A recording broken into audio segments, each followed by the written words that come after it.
जय भीम। सिद्धार्थ गौतम, जिन्हें आमतौर पर बुद्ध के नाम से जाना जाता है, और उनकी पत्नी राजकुमारी यशोधरा के राहुल इकलौते पुत्र थे। राहुल का जन्म लगभग 534 ईसा पूर्व या 451 ईसा पूर्व में हुआ था, ऐसा बौद्ध साहित्य और इतिहासकारों का कहना है।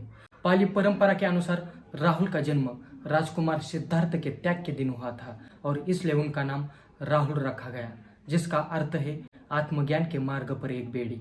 राहुल के जन्म के 12 वर्ष बाद तथागत बुद्ध अपने गृह नगर लौटे थे, जहां यशोधरा ने राहुल को बुद्ध से शाक्य वंश का सिंहासन मांगने के लिए कहा था, लेकिन वे बुद्ध थे, उन्होंने सबसे अच्छी दीक्षा दे दी। बुद्ध ने राहुल को पहला बौद्ध नवसिखिया भिक्षु नियुक्त करके उनकी मांग को उत्तर दे दिया था। तथागत बुद्ध ने युवा नवसिखिया राहुल को सत्य, आत्मचिंतन और अमात्य के बारे में सिखाया, जिससे अंततः राहुल को ज्ञान की प्राप्ति हुई थी अथक परिश्रम के बाद। हालांकि शुरुआत के बौद्ध ग्रंथों में कहा गया है कि बुद्ध से पहले राहुल की मृत्यु हो गई थी। बाद की परंपरा में यह कहा गया है कि राहुल तथागत बुद्ध के बाद जीवित रहने वाले शिष्यों में से एक थे।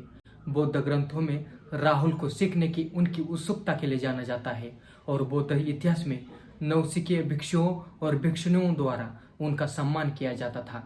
पाली परंपरा जैसे कुछ प्रारंभिक ग्रंथों में राहुल का उल्लेख बिल्कुल नहीं है, लेकिन उनका उल्लेख बाद के पाली ग्रंथों जैसे अपदान और टिप्पणियों में, साथ ही मूल सर्वास्तिवाद और महासंज्ञिका परंपराओं के मठवासी अनुशासन के ग्रंथों में भी पाया गया है। तथागत बुद्ध के अलावा सारिपुत्र और मोगल्यान ने भी राहुल को पढ़ने की मदद की।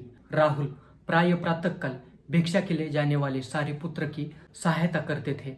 राहुल को दीक्षा वर्ष में ही बुद्ध ने अपने पुत्र को आम्बलतिक्का राहुलवाद सुत्त नामक प्रवचन में सत्य बोलने का महत्व सिखाया। इस प्रवचन में बुद्ध ने लगातार आत्मचिंतन की शिक्षा दी और प्रोत्साहित किया, ताकि खुद को और दूसरों को नुकसान पहुंचाने वाले सभी बुरे कार्यों को छोड़ने में मदद मिले और आत्मनियंत्रण और नैतिक जीवन विकसित हो सके, और समझाया कि झूठ बोलने से आध्यात्मिक जीवन शून्य और खाली हो जाता है, जिससे कई अन्य बुराइयां होती है। तथागत बुद्ध ने अंधवन नामक स्थान पर राहुल को सभी चीजों की अनित्यता के बारे में सिखाया और उसे मन के अंदर के कलंकों को दूर करने का तरीका बताया।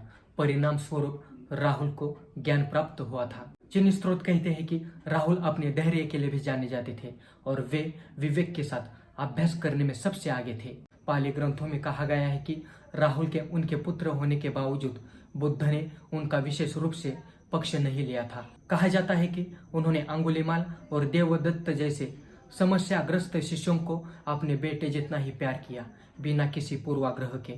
तथागत बुद्ध के अपने बेटे को दिए गए प्रवचन मूल रूप से उनके अन्य शिष्यों को दिए गए प्रवचनों से अलग नहीं था।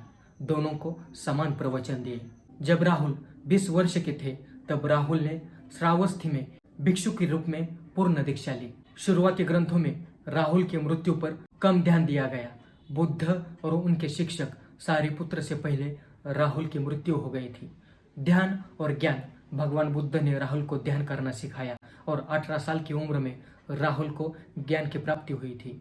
युवावस्था में ही मृत्यु को प्राप्त होने के बावजूद राहुल के समर्पण और उपलब्धियों को महासम्राट अशोक ने मान्यता दी, जिन्होंने राहुल के सम्मान में एक स्तूप का निर्माण कराया। चीनी पाली ग्रंथों के अनुसार बुद्ध पुत्र राहुल की मृत्यु तथागत बुद्ध और सारिपुत्र से भी पहले हुई थी। जिस जगह पर राहुल की मृत्यु हुई थी, वह स्थान उनकी अस्थियों आज तक खोजने में हम असफल रहे हैं।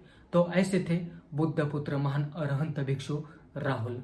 महान मौर्य सम्राट और बुद्ध के अनुयायी अशोक महान ने राहुल के सम्मान में एक स्तूप का निर्माण कराया था। राहुल और भगवान बुद्ध के बीच की शिक्षाएं और संवाद बौद्ध दर्शन की गहराई और आध्यात्मिक ज्ञान की खोज का उदाहरण है। मित्रों, वीडियो कैसा लगा कमेंट करके जरूर बताना। चैनल को अभी तक सब्सक्राइब नहीं किया है तो जरूर सब्सक्राइब करें। ज्वाइन बटन और थैंक्स बटन के जरिए आप इस चैनल के सदस्य बन सकते हैं। चलो मिलते हैं अगले वीडियो में। जय भीम।